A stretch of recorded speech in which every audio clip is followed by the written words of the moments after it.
Just a nibble of sin will get you hooked. Temptation comes from our own desires, which entice us and drag us away. James 1:14 NLT. For my dad, a day without fishing was a wasted day. No matter what was going on, he managed to go fishing for at least 30 minutes every day.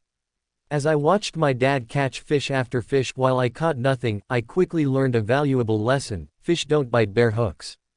You can't just throw a line with a hook out in the water and expect to catch fish.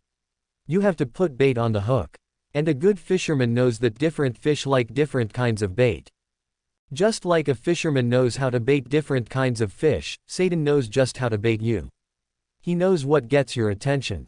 He knows exactly where your weak spot is, that unmet emotional need or deep desire. That's why you've got to think about what you're thinking about. The hook is sin, but the bait is whatever lies Satan knows you're vulnerable to. If you do this, you'll feel better. If you do this, it will be rewarding. If you do this, everything will be okay. Even when you know there's a hook beneath the bait, you may still keep nibbling. Why? Because you think you can keep biting without getting hooked. But the idea that you won't get hurt is another one of Satan's deceptions.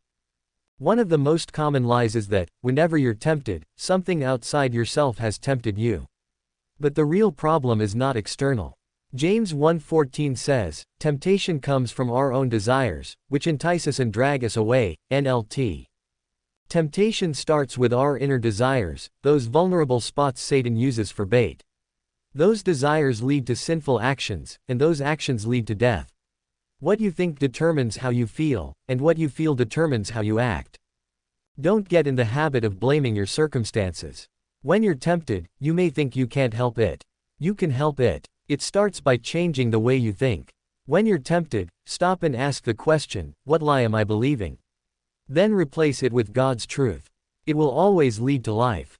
This devotional copyright 2024 by Rick Warren. All rights reserved. Used by permission.